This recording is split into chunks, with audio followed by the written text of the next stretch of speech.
So I guess this is the second field trip. Yeah, so anyway, we are currently at the domestic terminal. I guess I have to walk all the way to the international terminal now. So yeah, that is gonna be quite a long walk, but it's good morning exercise.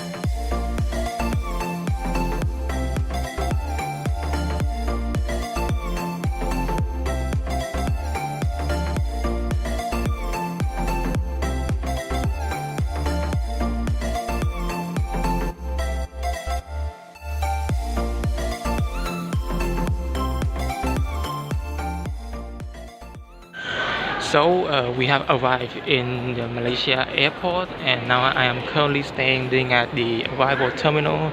I will be taking my luggage right now, and I guess we'll move on to the next destination, which is the city tour. Of course, we have to do the city tour at 12 p.m. in the middle of the day, but I guess it is what it is.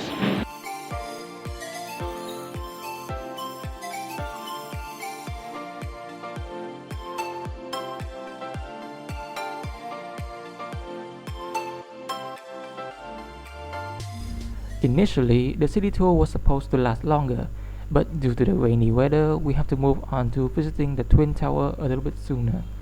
Arriving at the tower, the first thing we did is try not to make the most obvious joke, and the second thing we did is exploring the place. Inside of the tower is a gigantic mall, and I must say, the interior looked a lot warmer and more vibrant than the cold and lifeless exterior of the tower. The layout of the store inside the mall is kinda similar to what you would see in Vietnam's mall, but I think the highlight of this trip is this huge bookstore I found on the fourth floor. It has almost everything: book of multiple genres, stationery, souvenir, manga, manhwa, and they even have stuff to whip into spending money.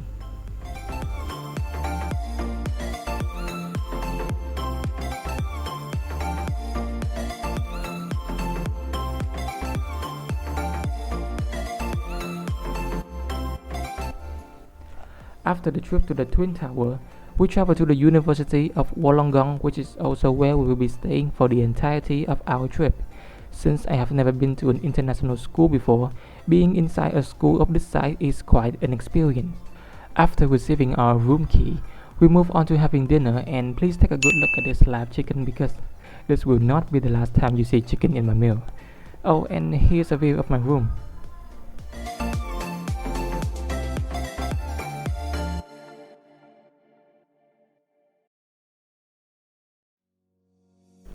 On the second day, we got up early in order to prepare for the culture exchange event.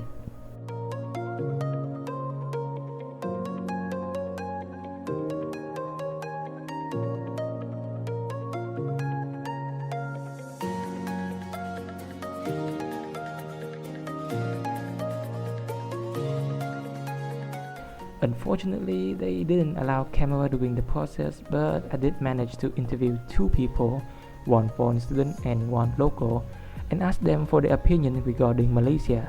You can have a look.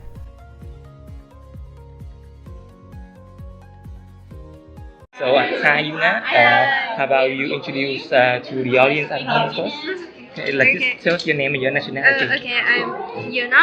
I'm from Japan. I'm 27 years old. Oh, okay, that's a surprise. You look pretty young.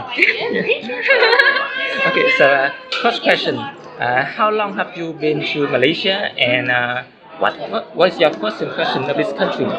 Okay. Now this is my third month in Malaysia, and the first impression is the people are very friendly, kind. Oh, So I'm don't feel nervous in this country. So it's very good thing for me. Yeah, I also feel that the people here is very friendly as well. Mm. Now on to the next, which is also the last question. What is it? When you first came here, what is the thing that you find the most difficult to adapt to? Most difficult. It's food. Sometimes drink because I'm Japanese and sometimes it's too much sweet for us. But this is it's good. It's Malaysian style. I feel like the food is a bit too salty. I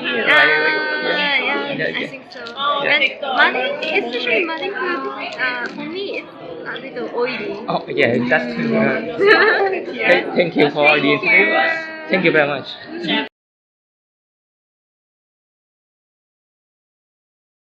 Hi everyone. First, I would like to thank teacher Yin for agreeing to this interview.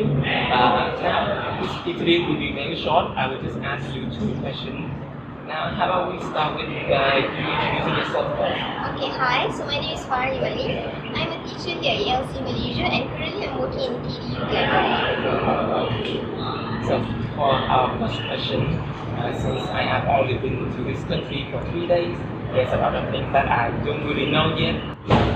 What do you think is, can you tell me some interesting aspect about this country? Actually, it's very interesting and I think the most interesting thing is about our culture. So we are a multiracial country, we're made of Malay, Chinese and Indian, and that is something that I am really proud. And also because of that, we have a lot of holidays. So in 1 year, we have approximately more than a few months of holidays, and honestly, I love that about Malaysia. Well, that's a lot of things. And for our second and last question, if you were to be a tour guide, which dishes do you think would be the best to recommend for your tourists? I think the best place to go is actually KL because it's reachable by public transportation. You can go anywhere, anytime with public transportation, and you can visit cafes, museums, and if you're interested in the public library even, you can go with the public transport. So if I could suggest, I suggest you to go to Kuala Lumpur, and in the area you can go to a lot of places. Thank you very much.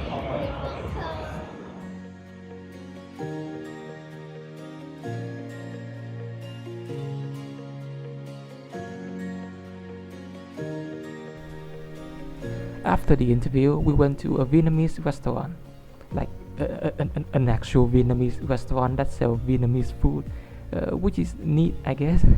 But anyway, after dinner, the weather rained again, and we traveled to a place called the Pavilion Mall. This mall has one of the most confusing layouts I have ever seen. Apparently, this place is a combination of 4 different malls, and in order to get from one place to another, you have to go through an underground path, which makes it such a hassle to navigate.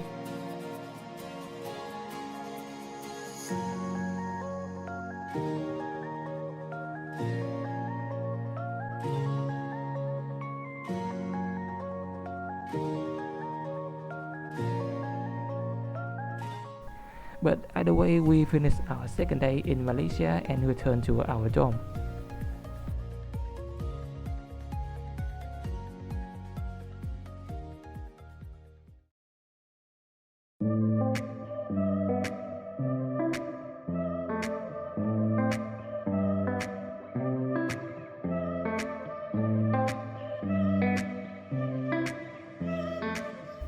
The schedule for day 3 is pretty simple.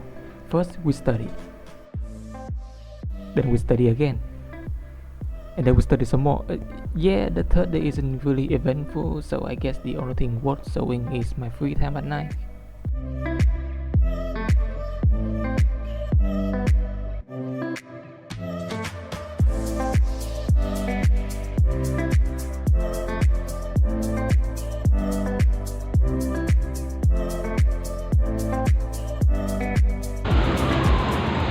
So after we have already had dinner in Malaysia, we will now move on to our next destination during our free time, which is the Sunny Pyramid. Apparently my friend told me that it's a kind of mall, but I don't really know, so let's check out what it has.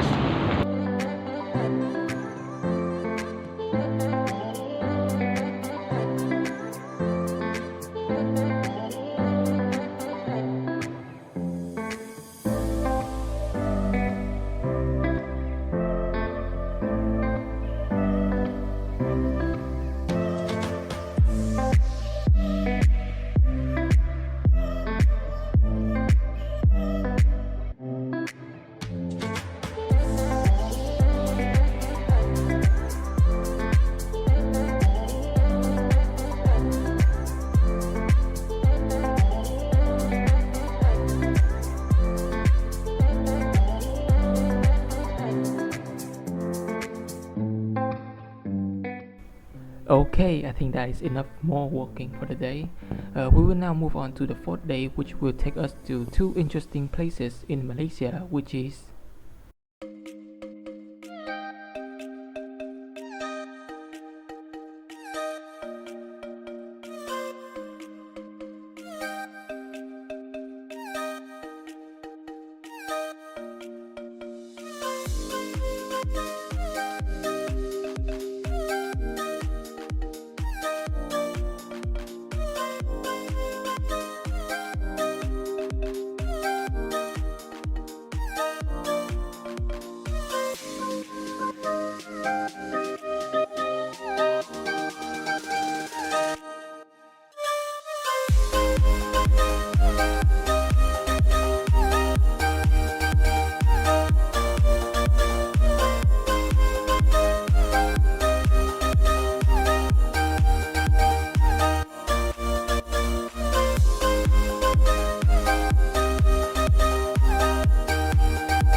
After visiting the Central Market in Chinatown, we also visited a mosque.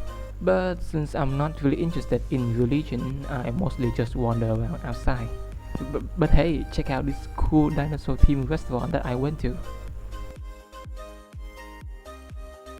Oh, and by the way, this is literally the first time I have tasted beef ever since I came to this country.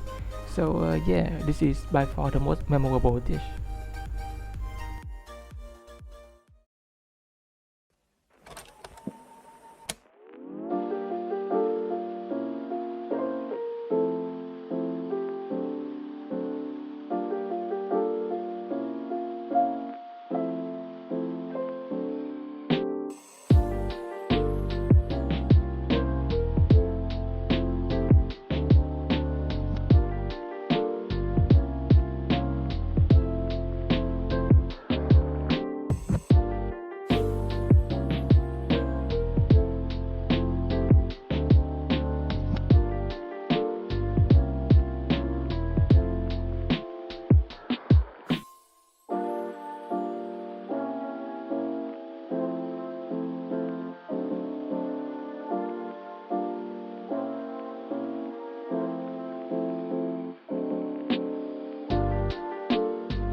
On the 6th day, we visited a tin factory called the Royal Selangor.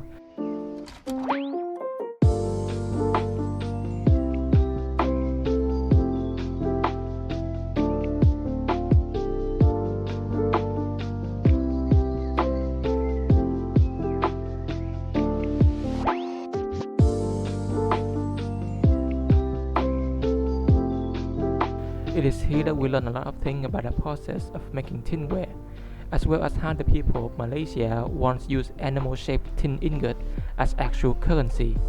The tin ingot is shaped into various animals like crocodile or elephant, and each has its own set of value based on its weight.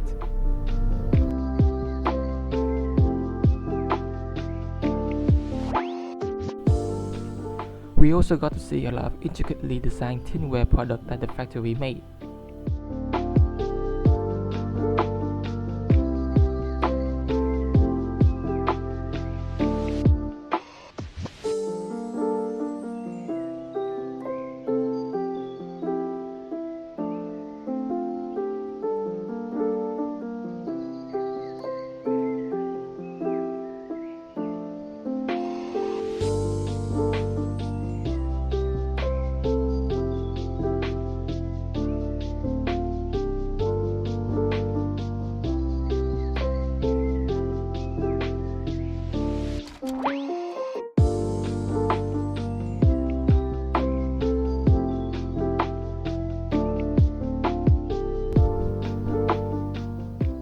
After the trip to the factory, we moved on to have lunch in a fancy restaurant called Pokok, where we ate, you guessed it, chicken again. Moreover, this is also where we were scheduled to meet Malaysia's Deputy Minister of Tourism. But due to political reason, I am not allowed to show the video, so you can have this group photo instead.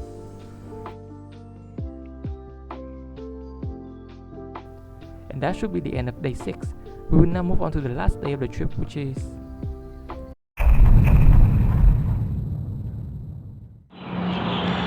So this is our last day in Malaysia. We will meet up at 9 AM, then we will have breakfast and travel to the airport to go back to Vietnam. Overall, while a lot of things has unexpectedly happened, I think I did manage to enjoy the trip quite a lot. I have learned a lot about Malaysia's culture, its people, and a lot of other things. So yeah, that's about it. We should head out.